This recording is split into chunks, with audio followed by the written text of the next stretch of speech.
बात करते हैं प्रिज्म। प्रिज्म जानते हो तुम लोग क्या होता है? तो बड़ी सीधी सी लाइन में समझाएंगे। Prism is an optical device which does two major optical actions. ये मेरी लैंग्वेज में मैं समझा रहा हूं। और वो एक्शन कौन से हैं? वो है डेविएशन और डिस्पर्शन। अभी तक जितनी ऑप्टिक्स मैंने पढ़ाई है ना, उसमें मैंने पढ़ाया रिफ्लेक्शन, उसमें मैंने पढ़ाया रिफ्रैक्शन। अब हम पढ़ेंगे रिफ्रैक्शन और रिफ्लेक्शन। ये तो दोनों हम पढ़ेंगे साथ साथ में दो अलग से टर्म पढ़ेंगे जिनको हम बोलते हैं डेविएशन और dispersion. So it is a refracting bounded medium जो बाउंडेड होता है by two plane surfaces. Lens में और प्रिज्म में छोटा सा फर्क है। लेंस भी बाउंडेड होता है, एक सरफेस और दूसरा सरफेस, एक सरफेस और दूसरा सरफेस, इससे बाउंडेड होता है। इनको हम लेंस कहते हैं।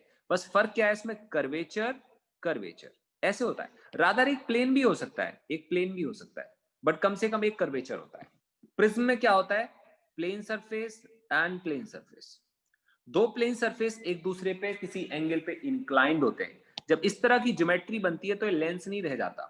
ये लेंस रह जाता अगर हम इसको ऐसे कर देते और इसको हम ऐसे कर देते, तो लेंस जैसा बिहेव करता। हमने क्या कर दिया? इनको प्लेन सरफेसेस बना दिया। प्रिज्म में इसका कोई बहुत बड़ा कंट्रीब्यूशन नहीं है। इसको बेस बोलते हैं। बेस सीधा हो तब भी ठीक है, बेस टेढ़ा मेढ़ा वैसा ऐसा हो तब भी ठीक है, क्योंकि कोई ऑप्टिकल एक्शन यहां से नहीं होने वाला। लाइट यहां गिरने वाली है, लाइट यहां से आने वाली, लाइट यहां से आने वाली। इसका मतलब प्रिज्म की स्टडी में हम दो सरफेसेस पे डिपेंड करते हैं। वो दो सरफेस कोई भी हो सकते हैं, वो ये और ये हो सकते हैं। रादर अगर हम ऐसे बना देते हैं, लाइट ऐसे गिरती है, ऐसे जाती है, ऐसे जाती है, तो वो दो सरफेसेस ये हो सकते हैं। तो इस वाली ज्योमेट्री में जिसको हम प्रिज्म बोलेंगे, वो इस सरफेस और इस सरफेस पे डिपेंडेंट होगा, इससे कोई लेना देना नहीं होगा। एंड इस हिसाब से हम अलग अलग चीजें पढ़ रहे होते हैं। अगर मैं इसको 3D में शो करूं तो 3D में कुछ ऐसा दिखाई देगा कि दो मतलब एक प्लेन दीवार सी होगी, एक प्लेन सरफेस होगा, ऐसे कुछ। We can show like this. ये वन साइड होगा and we can show like this and this, like this. ऐसा कुछ होगा, ऐसे होगा और ऐसे कुछ होगा। यस, ऐसे कुछ कह सकते हैं अगर आप डायग्राम समझ पा रहे हो तो। तो ये वाला सरफेस जो आपको दिख रहा है, मैं इसको हटाता हूं, इसको रब करता हूं। हाँ, इसको बोलते हैं नॉट प्रिज्म, और इसको भी हम बोलेंगे नॉट अ प्रिज्म। ये दोनों प्रिज्म नहीं है। प्रिज्म ये है और प्रिज्म ये है। तो लाइट फॉल होगी इस सरफेस पे, यहां पे फॉल होगी और रिफ्रैक्ट होके यहां से निकलेगी। ये 3D में दिखा रहा हूं मैं। 3D में समझ में नहीं आएगा तो हम 2D में देख सकते हैं। ये 2D होगा, ऐसे कुछ होगा। यहां पे लाइट रे फॉल होगी, ये नॉर्मल होगा, हम सब जानते हैं। लाइट रे रिफ्रैक्ट हो जाएगी कुछ ऐसे, यहाँ पे फिर से नॉर्मल होगा, और लाइट रे फिर और रिफ्रैक्ट हो जाएगी, यहां से निकलेगी। इसको बोलते हैं बेटा एंगल ऑफ इंसिडेंस। इसको बोलते हैं refraction 1, refraction 2, angle of emergence. यहां से लाइट इमर्ज होती है। So this is called angle of incidence, refraction 1, refraction 2 and emergence. I think आपको समझ में आ गया। ये 3D में मैंने बताया आपको। इसका मतलब हम इस ज्योमेट्री में इंटरेस्टेड सामने वाले सरफेस में बिल्कुल नहीं है, बैक साइड वाले सरफेस में बिल्कुल नहीं है। इंटरेस्टेड किसमें? इस सरफेस में और इस सरफेस में, क्योंकि प्रिज्म का सारा ऑप्टिकल एक्शन इस पे और इस पे हो रहा है। परफेक्ट है। तो ऐसा कुछ है। इसका मतलब प्रिज्म की definition is not depending upon this, not depending upon सामने वाला सरफेस और पीछे वाला surface, depending upon this and this. तो कोई बोले प्रिज्म समझाओ, तो प्रिज्म समझाने का मतलब हमने इसको समझाना है और उसको समझाना है। कैसे समझाओगे?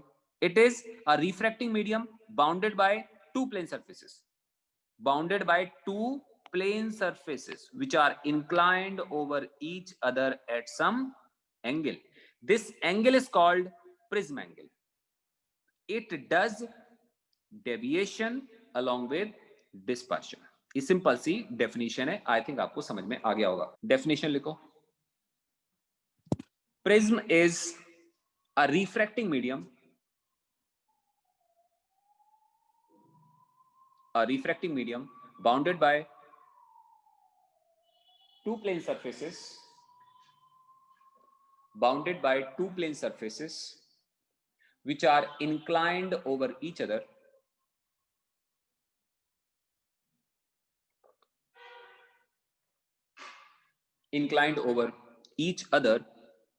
at some angle.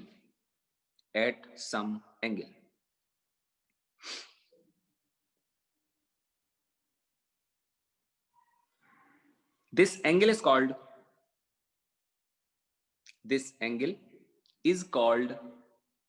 angle of prism. This angle is called angle of prism.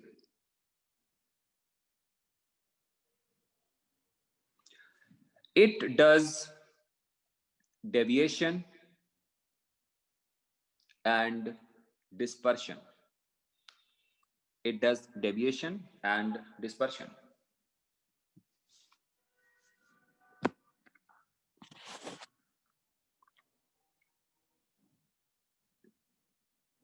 Let us move. तो हम सबसे पहले हेडिंग डालते हैं डेविएशन.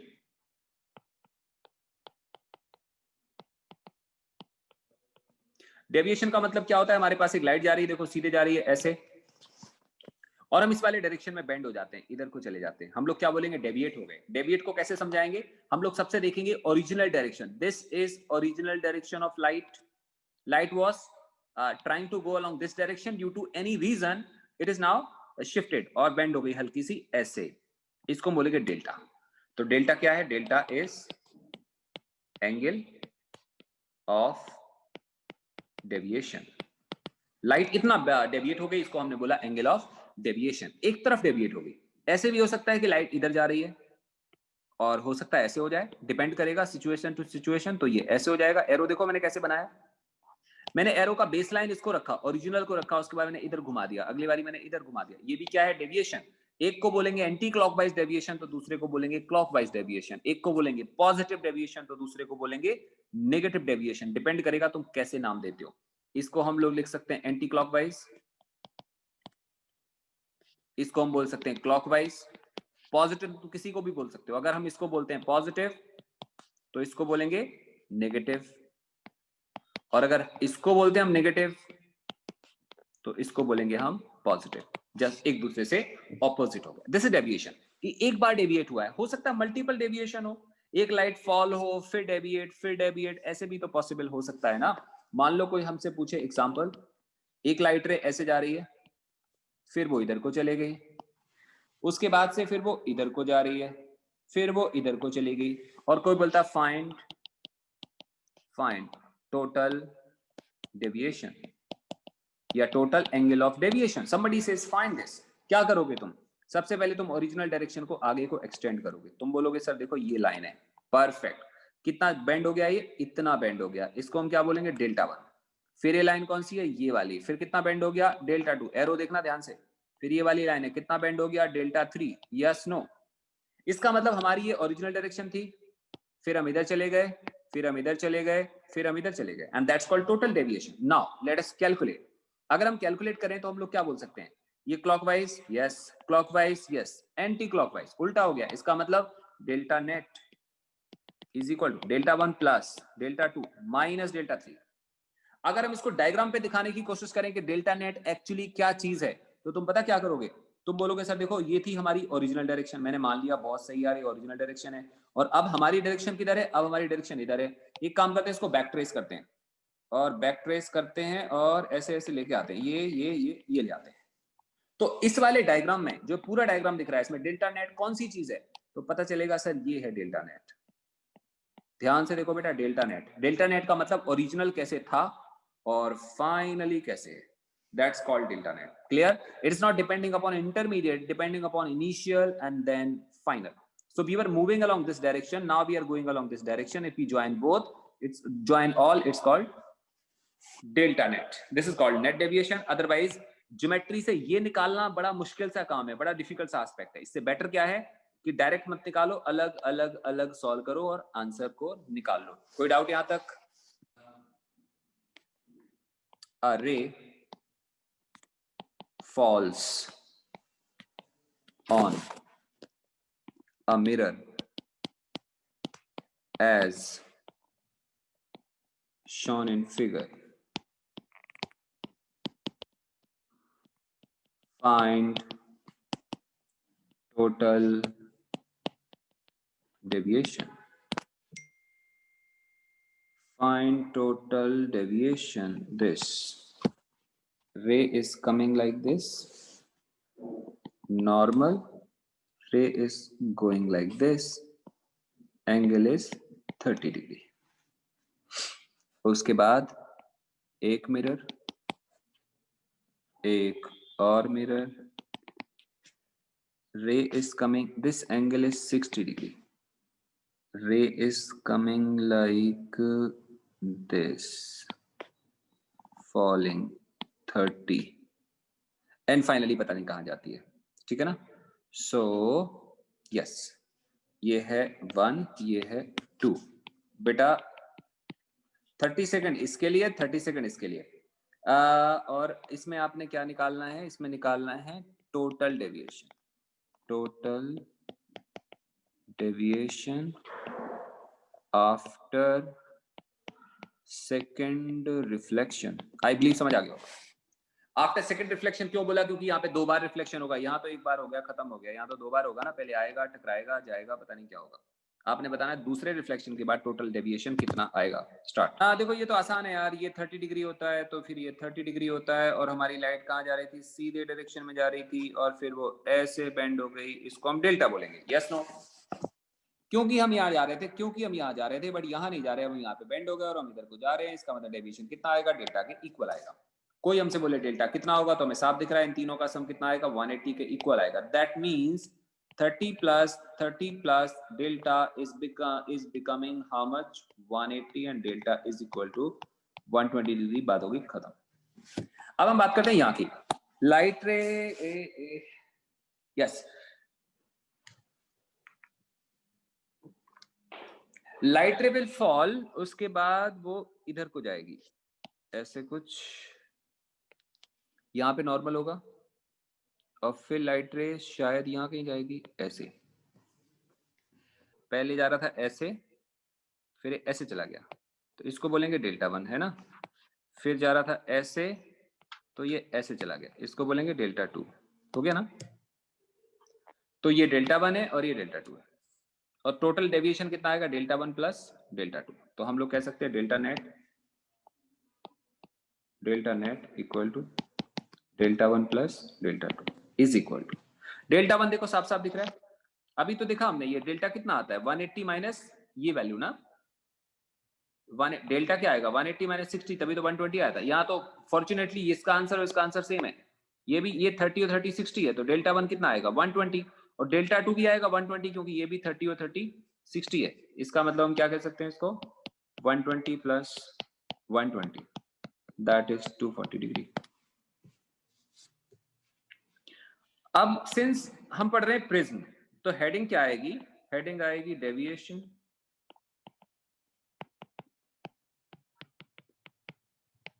इन प्रिज्म, है ना. प्रिज्म में डेविएशन कितना होता है ये हम देखना चाहेंगे. तो हमारे पास कुछ ऐसे एक प्रिज्म होगा. ये प्रिज्म होगा और इसके ऊपर लाइट रे फॉल कर रही होगी लाइक ऐसे कुछ. ये नॉर्मल होगा. इसको बोलेंगे एंगल ऑफ इंसिडेंस. फिर लाइट रे अंदर चली जाएगी ऐसे. इसको बोलेंगे हम R1. बच्चों इसमें डेविएशन एंगल कौन सा होगा? इसको हम आगे करेंगे एक्सटेंड. देखो ऐसे ये वाला एंगल होगा एंगल ऑफ डेविएशन. बड़ा डायग्राम बनाता हूं आपको.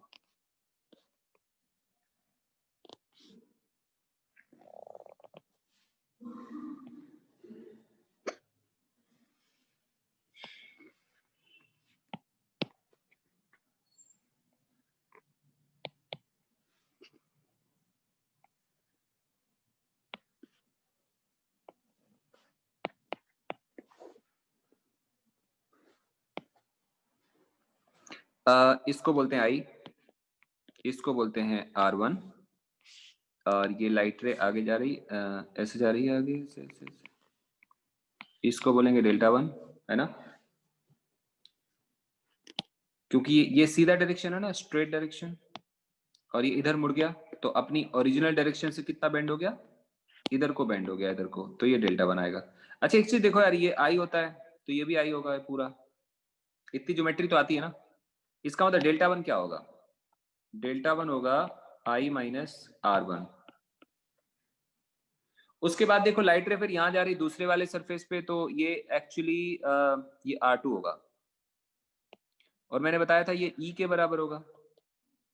अब लाइट रे एक्चुअली किधर जा रही थी, सीधा जाने की कोशिश कर रही थी, ऐसे ऐसे ऐसे, तो लाइट रे वॉज गोइंग लाइक दिस, और ये सीधा जाने की कोशिश कर रही थी स्ट्रेट, बट जा इधर रही है। इसका मतलब ये क्या चीज होगा, ये होगा एंगल, कौन सा वाला, डेल्टा टू। चेक करो बच्चा, लाइट रे was going along this direction, now bend, इधर को बेंड होगी, इसका मतलब ये डेल्टा टू होगा।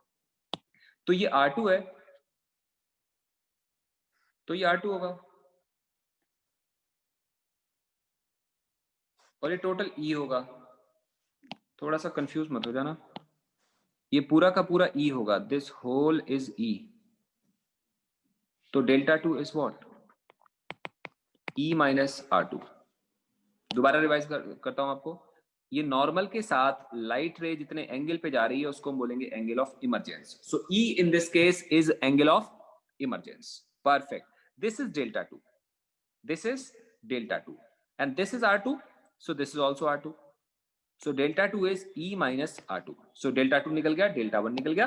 अगर कोई हमसे बोलता है net deviation, net deviation is delta equal to delta 1 plus delta 2, net deviation is delta equal to delta 1 plus delta 2, and that value is delta equal to I minus R1 plus E minus R2, that becomes I plus E minus R1 plus R2।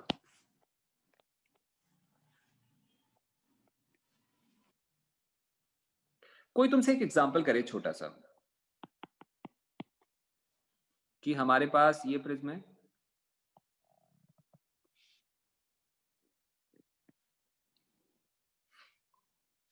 और यहां पे light fall हो रही है,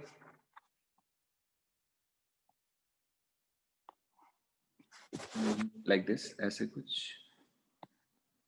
ये I है, light ऐसे जा रही है, ये R1 है, फिर ये नॉर्मल है, ये R2 है, और फिर ऐसे इमर्ज हो रही है, ये E है।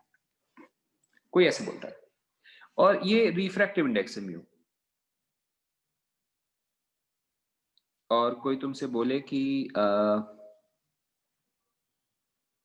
एक छोटा सा चेंज करते हैं इसको, यहां पे लाइट को हम ऐसे गिराते हैं, लाइक ऐसे, ऐसे गिराते हैं, मतलब light is coming parallel to this surface, इस सरफेस के पैरेलल आ रही है, फिर अंदर चले जा रही है, और म्यू की वैल्यू है 2, और ये एंगल है 60 डिग्री, ठीक है। और कोई बोलता है फाइंड एंगल ऑफ डेविएशन। बच्चों, can you understand this, find angle of deviation, what is given, this light is coming parallel, rather किसी एंगल पे नहीं आ रही, सीधा पैरेलल आ रही है, और ऐसे वाले इंसिडेंस को बोलते हैं हम ग्रेजिंग इंसिडेंस।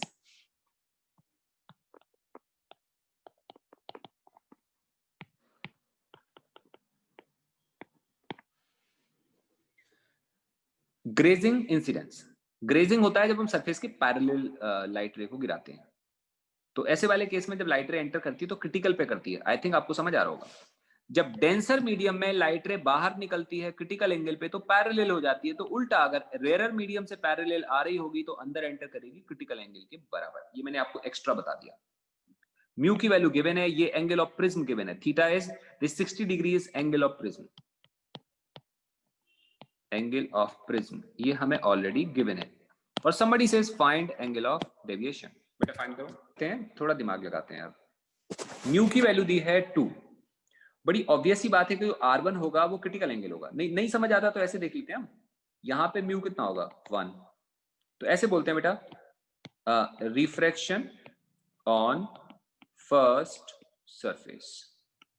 हम फर्स्ट सरफेस पे रिफ्रैक्शन की बात करते हैं, और वो क्या आएगा, म्यू कितना है 1 इंटू साइन आई कितना होगा 90, कैसे 90 है ये,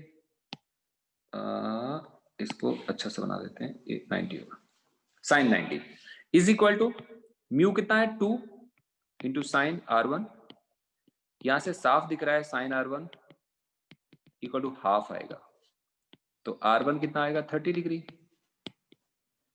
बेटा समझ आ गया? तो what is delta? Delta, ray is trying to go along this direction and now it deviates, so this is the original direction and ray deviates along this side, this called delta 1. Delta 1, so what is delta 1? This whole angle is 90, whole angle is 90 and this is 30, so delta 1 would be 60. so हम आगे लिखते हैं, यहाँ पे लिखते हैं delta 1 is equal to 90 minus 30, that is 60. चलो back दोबारा चलते हैं। अब हमारी रे किधर जा रही है? नाउ आवर रे is going along this direction. उसके बाद हमने क्या देखा कि यार ये एंगल कितना है, ये 60 है, ये 30 था, तुम लोग बता पाओगे ये एंगल कितना आएगा? ये 90, ये 30, ये 30, तो ये सिंपल है। रे ऑप्टिक्स का प्रिंसिपल रिट्रेसेबल प्रिंसिपल है, मतलब अगर यहां से रे आके 30 पे जा रही है, तो जब 30 पे रे गिरेगी और सेम सारी सिचुएशन सेम होंगी, तो फिर बाद में 90 पे निकलेगी। तुम कहो तो सॉल्व करके देख लो, या ऐसे बोलो 90 पे इंसिडेंट हो रही तो क्रिटिकल पे जा रही है, अब इस वाले सरफेस पे क्रिटिकल पे जा रही है, तो इमर्ज कैसे करेगी? Parallel to surface. So basically this diagram would change. इसको ऐसे नहीं लिखना चाहिए, कैसे लिखना चाहिए था? डायग्राम ऐसे बनाना चाहिए था, तो ये ई के बराबर आएगा। इसका मतलब यहां भी डेल्टा सेम आएगा, ये हमारी डायरेक्शन है और ये आएगा डेल्टा 2, और ये भी आएगा 60 डिग्री के इक्वल, है ना, क्योंकि ये 30 है तो ये 30 है तो ये 60 होगा। इसका मतलब delta 2 is also equal to 90 minus 30, that is 60. So delta net, delta 1 plus delta 2, that is 120 degree. बच्चों समझ में आ गया? Yes sir. टोटल डेल्टा आएगा 120 डिग्री के इक्वल। ये हमें बात समझ में अभी आ रही है अच्छे से, बहुत बढ़िया, डन हो गया। दोबारा बैक चलते हैं हम अपने उसी वाले चीज पे। ये हमारा रिलेशन था, तो हम दोबारा से एक बार डायग्राम बनाते हैं। So we take any prism, this is any prism, ray falls on this surface like this, it is normal, angle of incidence I, ray goes like this, again we have normal, ये आपस में मिल जाएंगे एक point पे, and light goes like this, emergence E, R1, R2, let's say this is A, B, C, D, deviation net I plus E minus R1 plus R2, R1 plus R2 is delta। Delta आ गया।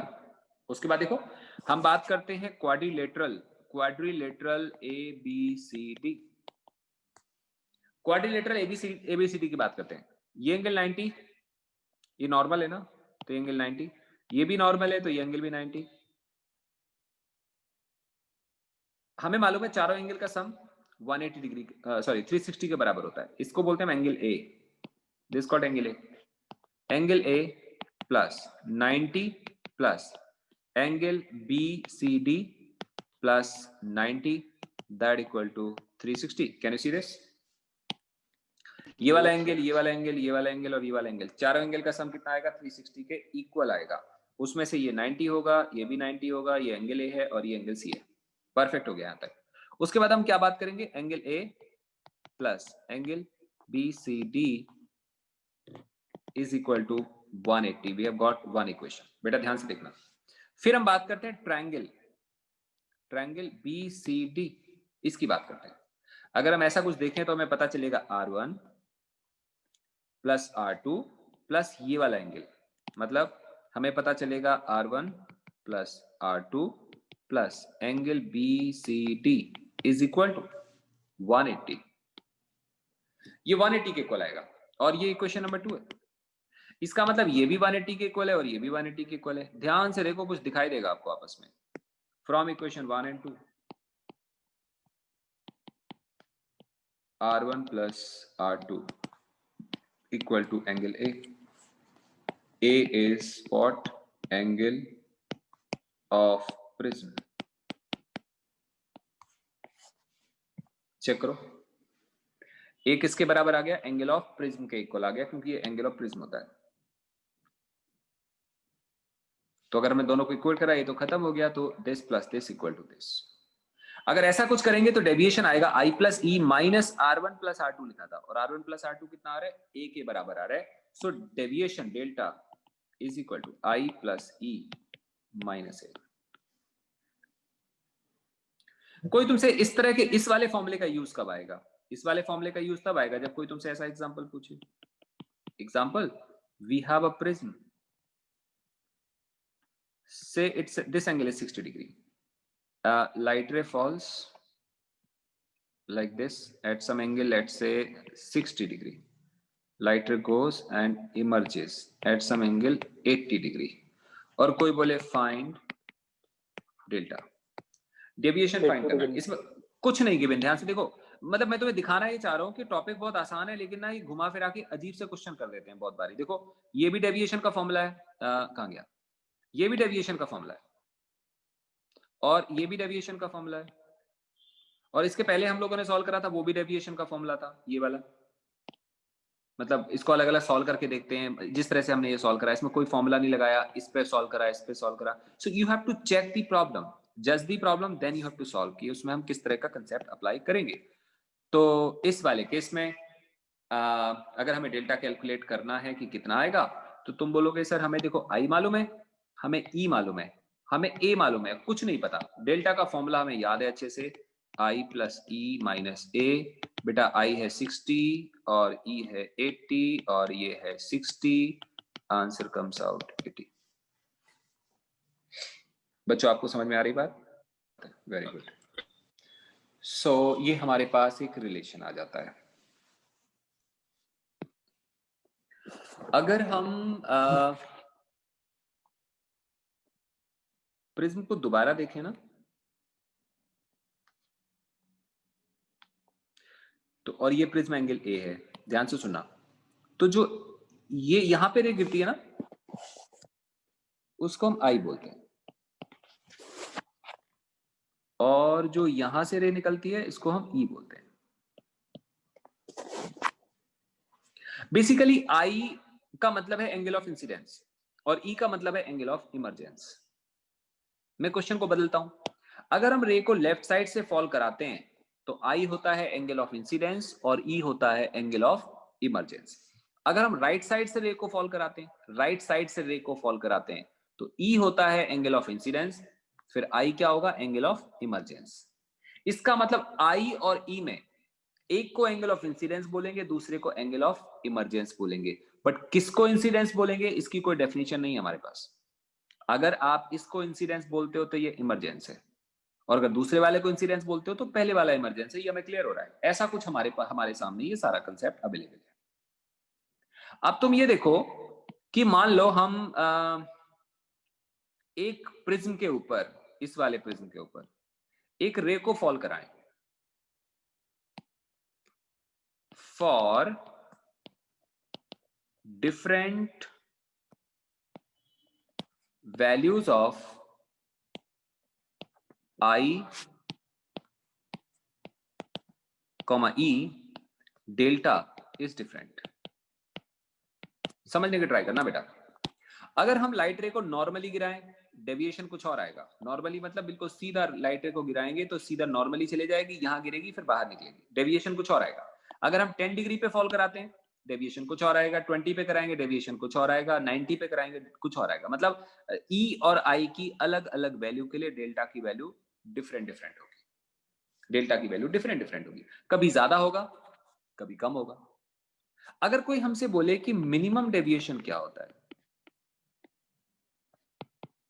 Minimum deviation क्या होता है? Delta का value होता है आई plus ई minus ए। ठीक बात? अच्छा, इसको हम अगर ऐसे लिख दें, इसको अगर हम ऐसे लिख दें equal to root I plus root e का whole square -2 times root I e और माइनस ए। ये मैथमेटिक्स सही लिखा है क्या कि बेकार लिखा है, पता नहीं क्या लिखा हुआ। सही लिखा। सही लिखा है। ये सही लिखा हुआ है ना? अच्छा, ऐसे भी लिख सकते हैं ना? Got that. अच्छा, इसको हम ऐसे भी तो लिख सकते हैं equal to root I minus root e का whole square plus 2 times root I e minus ए।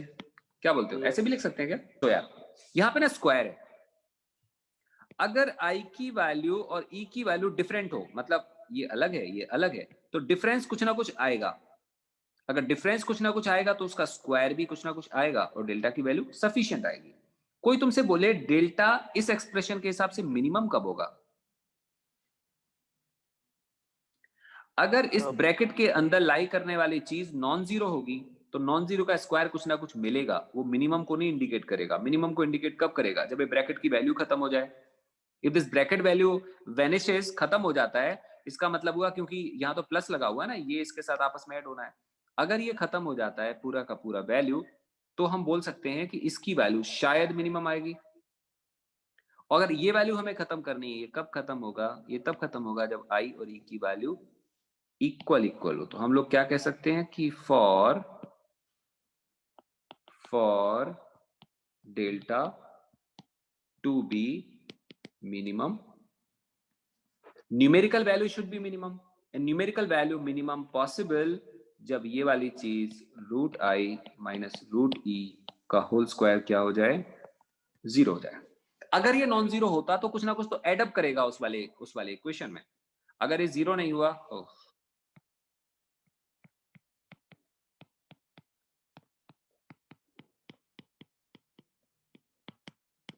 अगर ये जीरो नहीं हुआ तो कुछ ना कुछ तो होगा। अगर कुछ ना कुछ एडअप होगा तो ये इस वाले एक्सप्रेशन में ऐड हो जाएगा, वैल्यू कुछ ना कुछ निकालेगा। इसका मतलब हम क्या कहते हैं, अगर ये जीरो हो जाए, खत्म हो जाए, तो मिनिमम होगा।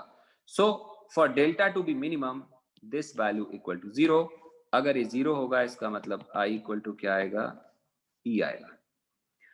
इस वाले एक्सप्रेशन को बहुत सारे लोगों ने प्रिज्म के ऊपर एक्सपेरिमेंट करके देखा। कैसे देखा? पहले उन्होंने लाइट रे को इस वाले प्रिज्म पे, ध्यान से सुना, पहले लाइट रे को इस वाले प्रिज्म पे नॉर्मल इंसिडेंट करवाया। जब लाइट रे को नॉर्मल इंसिडेंट करवाया तो गड़बड़ क्या हुआ कि लाइट यहाँ पे काफी बड़े एंगल पे गिर गई, और ज्यादा बड़े एंगल पे गिरने से लाइट में टीआईआर हो गया, और टीआईआर हुआ और लाइट लौट के यहाँ आ गई। उल्टा डेविएशन कम होने की जगह डेविएशन बहुत ज्यादा बढ़ गया।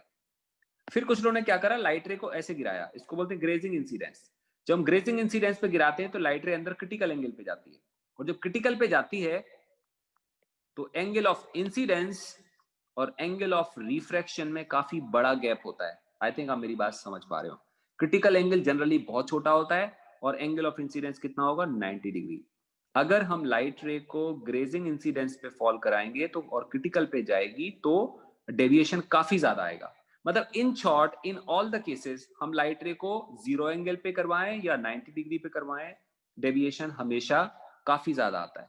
डेविएशन मिनिमम तब आया जब ये लाइट रे सिमेट्रिक थी। सिमेट्रिक का मतलब हुआ ये वाला एंगल और ये वाला एंगल सेम था। मतलब हम कह सकते हैं कि डेविएशन